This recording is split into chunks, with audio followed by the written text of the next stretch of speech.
नमस्कार, सरस्वती किचनमध्ये आपल्या सगळ्यांचं स्वागत आहे.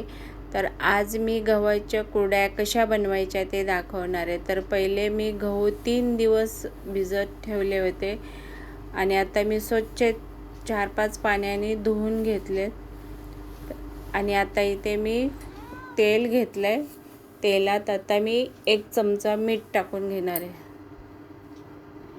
नाही तर आपण हे जर नाही ना तेल लावून घेतलं तर असं गमासारखं चिकट हात भांडी निघत नाही. म्हणून असं तेल लावून घ्यायचं अगोदर सर्व भांड्याला, हाताला.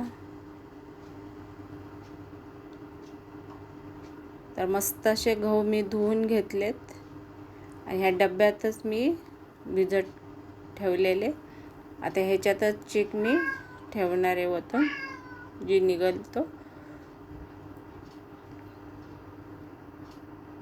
आणि गहू चांगल्याच क्वालिटीचे घ्यायचे, चीक चांगला पडतो. तर बघा आता मी सर्व भांड्याला, हाताला तेल आणि हे मीठ लावून घेणार आहे.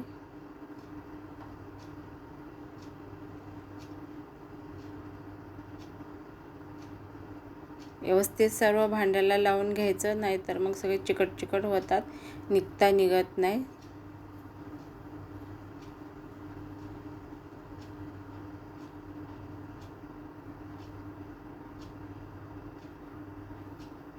कोणाकोणी मशीन असते गहू चुरायची, माझ्याकडे काय मशीन वगैरे नाही म्हणून मी मिक्सरला बारीक करणार आहे. तर जास्त काय फिरवायचं नाही, जास्त आपण बारीक केलं तर कुरड्या लाल येणार, म्हणून जास्त फिरवायचं नाही. तर बघा असे मी मिक्सरला बारीक करून घेतले. आणि हे पुरण बारीक करण्याची चाळणी, त्याच्यातून मी हा चीक गाळून घेते.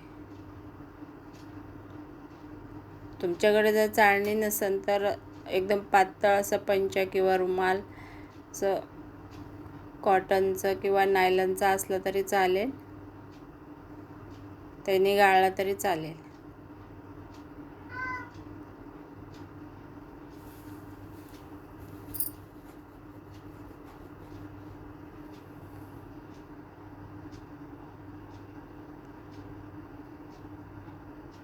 तर मी चांगल्या क्वालिटीचे गहू वापरलेत म्हणून चीक छान पडलंय. नंतर 2 किंवा 3 पाण्याने धुवून घ्यायचे गहू, चौथा राहिलेला असं पिळून घ्यायचं सगळं.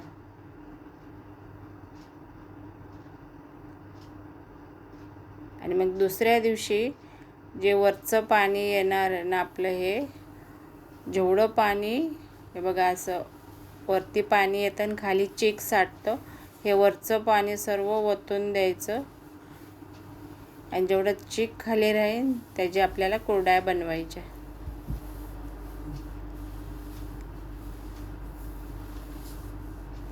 बघा किती मस्त असा खाली बसलाय जाऊन चीक, एकदम सफेद.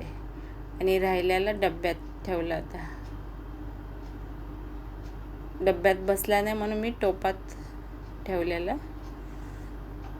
आणि असं नंतर मी पंचाने पुन्हा एकदा गाळून घेतला, किंवा एखादा काही राहिला असेल तर मग सोऱ्यामध्ये अडकू शकतं, म्हणून मी पुन्हा एकदा गाळून घेते. तर बघा असं थोडं गव्हाचा कचरा निघतोय वरते. तर असं मी मोजून घेणार आहे, त्याप्रमाणे आपल्याला आधान ठेवायला बरं पडतं. तर हे बघा असं एक मोठा टोप चीक. तर आता ह्याच टोपाने मी आधान ठेवणार आहे.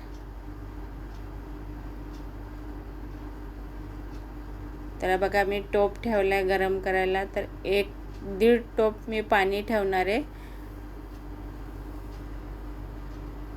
उकळी आल्यावर, मग ते उकळी आली का नंतर चवीनुसार मीठ आणि थोडंसं तेल टाकणार आहे मी. तर मस्त उकळी आली पाण्याला. तर थोडंसं पाणी मी काढून ठेवणार आहे, लागलं तर टाकायला.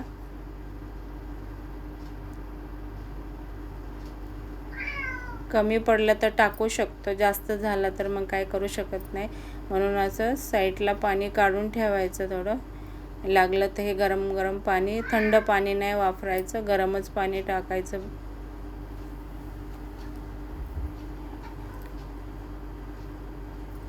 तर आता मी चवीनुसार मीठ टाकून घेणार आहे.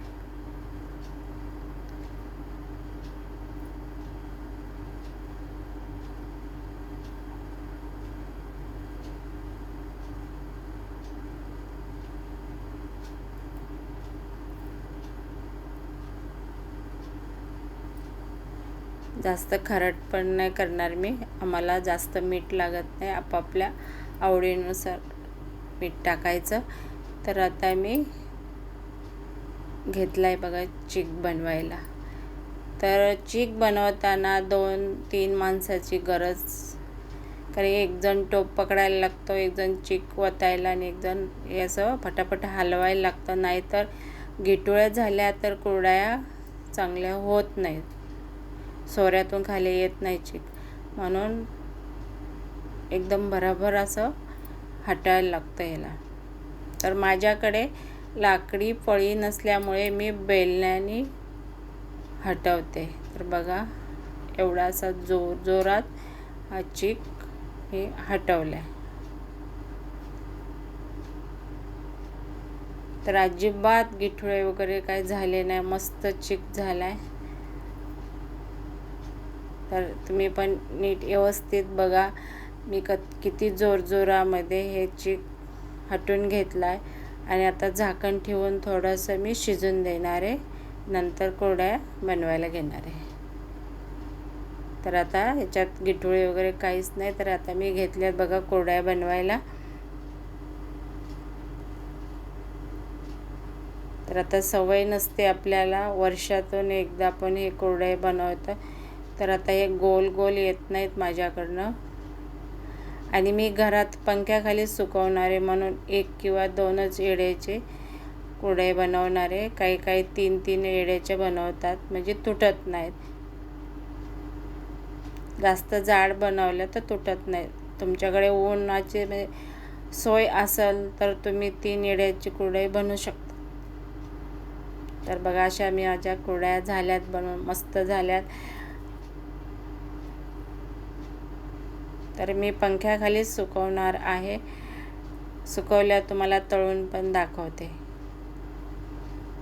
तर मस्त झाल्यात. व्हिडिओ आवडला तर लाईक, शेअर आणि सबस्क्राईब नक्की करा, आणि छान छान अशा कमेंट पण करा. तर बघा अशा मस्त सुकून झाल्यात माझ्या कुरडया. तर मी आता तुम्हाला तळून दाखवते, आणि जेवढं होईल तेवढं शेअर करा व्हिडिओ.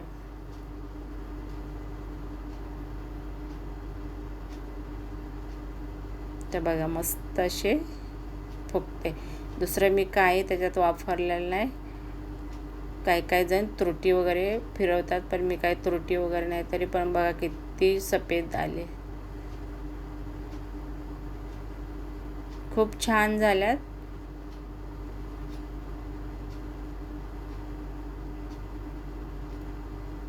ज्यांनी कुणी सबस्क्राईब केलं नसेल तर सबस्क्राईब पण करून घ्या.